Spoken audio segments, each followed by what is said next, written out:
Guys, we're not even halfway into the year, but 2025 is already proving to be a truly unbelievable year. Things are happening this year that no one ever expected to see. Honestly, it feels like there's a glitch in the matrix with everything that's happened so far.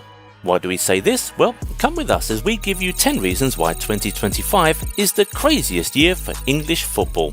First of all, Newcastle just won a trophy.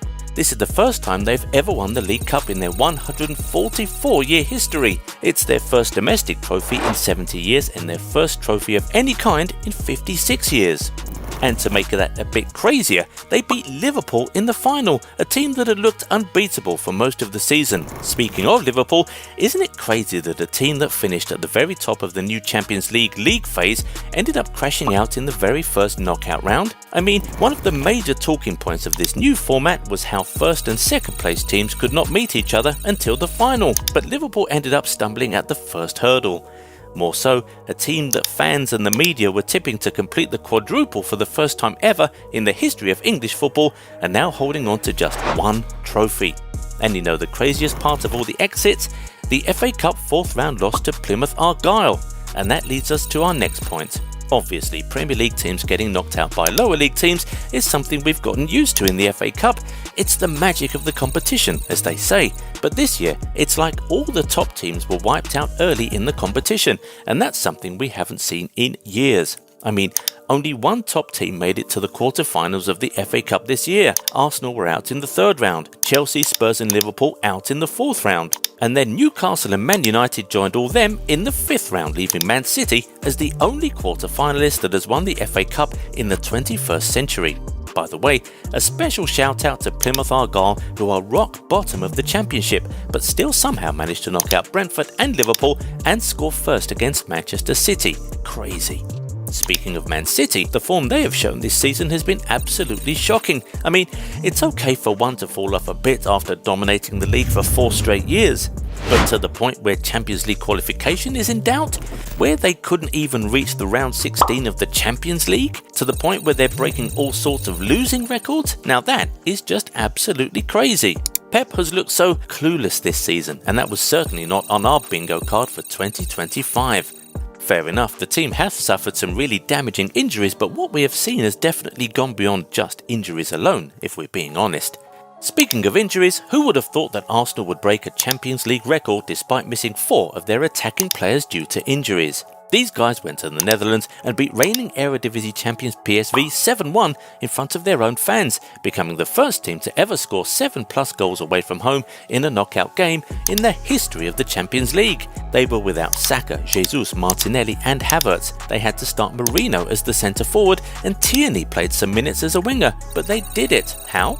You know what made this even more unbelievable? Leading up to that game, Arsenal had failed to find the back of the net in 3 of their last 4 games. In fact, they had a total of 3 shots on target in their previous 2 games combined. So absolutely nobody saw that one coming. And you know what else no one saw coming? Nottingham Forest making a proper push for the Champions League. There are still many games to go, but with the Premier League likely to get 5 guaranteed Champions League slots, it feels like Forest will be back playing in Europe's top competition this year. And absolutely no one could have possibly predicted this at the start of the season. These guys were just 1 place above the relegation zone last season, but now they're sitting comfortably in 3rd, 6 points away from Manchester City in 5th. What? It doesn't even sound right, to be honest. These guys are beating Liverpool, City and smashing Brighton 7-0. It's incredible. They have a player near the top of the Goal King charts and their goalkeeper leads the way in the Golden Glove race. We've got to be in some kind of alternate universe. And if you try to take it out of England, strange things are still happening. I mean, England captain Harry Kane is finally about to win a piece of silverware. Everyone thought it would be a formality once he moved to Germany, but it's actually been very tough. He lost the Super Cup final on his debut, finished 3rd in the Bundesliga, has gotten knocked out of the Domestic Cup twice, got ousted in the semi-finals of the Champions League in 2024. But 2025 seems like it has at least 1 trophy gift wrap for Kane. With 8 games to go, Kane's Bayern Munich are 6 points clear of Leverkusen and they look poised to complete the job. 2025 is really about to be the year Kane wins his first trophy at the age of 31. What a year! But you know what? If Bayern Munich managed to bottle it from here, it would make 2025 an even crazier year because that would mean that Kane has somehow managed to bring the Spurs spirit to Munich. Speaking of Spurs, who would have thought that Tottenham and Man United would be closer to the relegation zone than the top 4 in 2025? Last season wasn't exactly great for them, but they both finished in the top 8. But 2025 is so crazy that we're seeing them 3 and 4 places away from the relegation zone. Just wow. But even with how bad United have been in the Premier League, would you believe that going into the quarter-finals, they still remain the only team yet to lose a single game in either the Champions League and Europa League this season? 2025 is just an upside-down year. Even at the administrative level, this year has been crazy. So Jim Ratcliffe is sacking people at United, closing down the staff canteen, complaining about how broke the club is every chance he gets, but he's somehow still sanctioning a new £2 billion, 100,000-seater stadium construction. Guys, don't try to wrap your head around the year 2025 because you'd only end up discombobulated. This is easily the craziest year all round in English football history. Are there other crazy things that have happened this year that we forgot to mention in this video? Share those with us in the comments.